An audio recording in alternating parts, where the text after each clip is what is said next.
Assalamualaikum warahmatullahi wabarakatuh. Halo semuanya, selamat datang di Ujar Unpad Mengajar.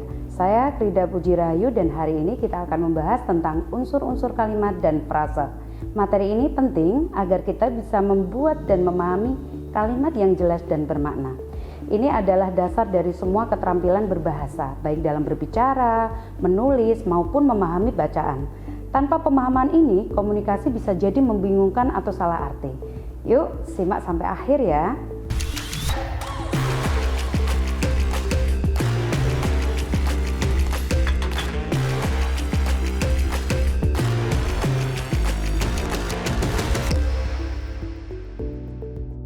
Setelah mengikuti video ini, kalian diharapkan mampu yang pertama adalah memahami pengertian dan fungsi unsur-unsur kalimat, yang kedua mampu mengidentifikasi unsur-unsur kalimat dan sebuah teks atau kalimat, dan yang ketiga mampu menjelaskan jenis-jenis frasa dan penggunaannya dalam kalimat, dan yang keempat mahasiswa diharapkan mampu membedakan frase dengan klausa dan kata. Dan yang kelima, mahasiswa mampu menyusun kalimat yang mengandung frasa secara tepat dan efektif.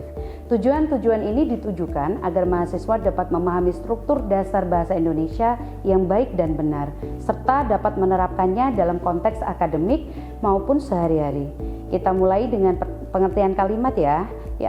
Untuk kalimat adalah satuan bahasa yang secara lengkap menyampaikan pikiran, perasaan, atau informasi, serta memiliki struktur gramatikal yang jelas. Biasanya ditandai dengan subjek dan predikat, dan diucapkan atau dituliskan dengan intonasi akhir atau tanda baca, seperti titik, tanda tanya, atau tanda seru. Misalnya, Ani membaca buku, ada tanda titik dan ada tanda tanya. Kalimat ini memiliki subjek Ani dan predikat adalah membaca buku, serta mengungkapkan makna yang utuh. Selanjutnya, kita masuk ke unsur-unsur kalimat. Dalam sebuah kalimat terdapat bagian-bagian penting yang disebut unsur kalimat. Unsur-unsur ini berfungsi membentuk kalimat yang padu, jelas, dan bermakna lengkap. Unsur-unsur tersebut meliputi yang pertama adalah subjek atau S. Subjek adalah pelaku, tokoh, benda, atau hal yang menjadi pokok pembicaraan dalam suatu kalimat. Contohnya, Rina membaca buku, subjeknya adalah Rina. Kemudian predikat menyatakan apa yang dilakukan oleh subjek atau keadaan subjek. Predikat bisa berupa kata kerja, kata sifat, atau kata benda. Contohnya, Rina membaca buku, predikatnya membaca buku.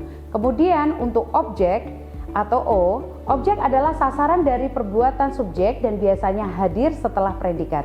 Objek umumnya berupa kata benda atau frasa nominal. Contohnya, Rina membaca buku cerita. Objeknya adalah buku cerita. Kemudian poin keempat adalah pelengkap. Pelengkap merupakan unsur tambahan yang melengkapi makna predikat tapi tidak menjadi objek. Biasanya digunakan bersama predikat tertentu. Contohnya, ibu merasa bahagia.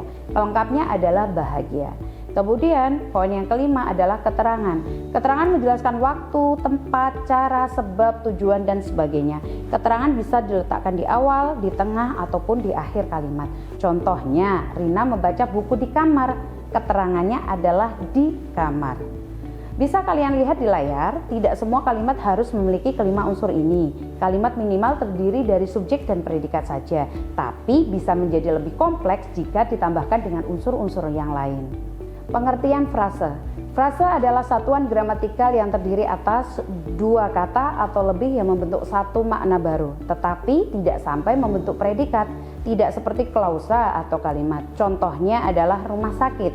Itu merupakan frasa karena terdiri dari dua kata tetapi tidak mengandung subjek ataupun predikat.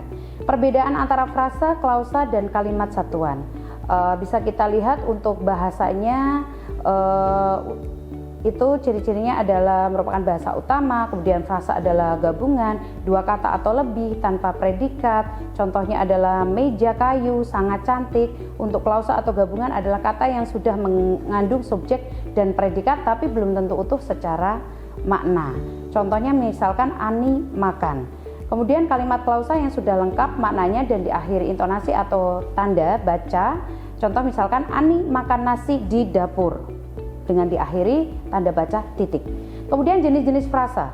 Yang pertama adalah berdasarkan kelas kata inti, ditentukan dari kata utama atau inti dalam frase. Yang pertama adalah frasa nominal atau FN, intinya kata benda, contohnya adalah buku pelajaran rumah besar. Kemudian yang B, frasa verbal atau FV, intinya kata kerja, contohnya sedang menulis, akan pergi. Kemudian yang C, frasa adjectival atau FA, intinya kata sifat, contohnya adalah sangat indah dan kurang pintar. Kemudian yang poin D, frasa adverbial atau FK, intinya adalah kata keterangan, contohnya adalah sangat cepat, terlalu jauh. Kemudian yang kedua berdasarkan makna dan struktur. Terbagi menjadi yang pertama adalah frasa setara, kedua kata penyusunnya memiliki kedudukan setara, contohnya adalah anak-anak, hukum dan etika.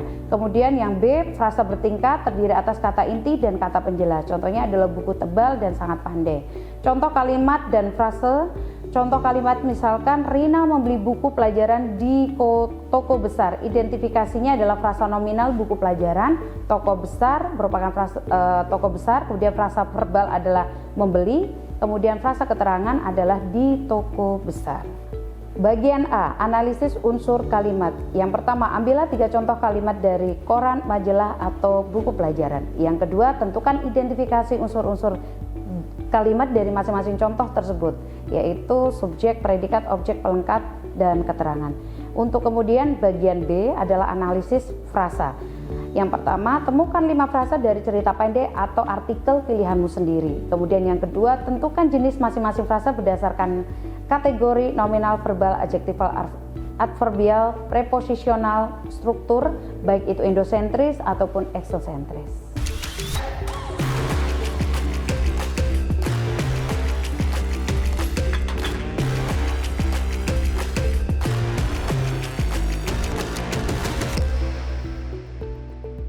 Tadi kita sudah membahas, yang pertama adalah pengertian kalimat, yang kedua adalah unsur-unsur kalimat. Tentunya harapannya adalah semoga apa yang kita pelajari hari ini menjadi yang bermanfaat dan tentunya mudah dipahami oleh teman-teman mahasiswa-mahasiswi semuanya.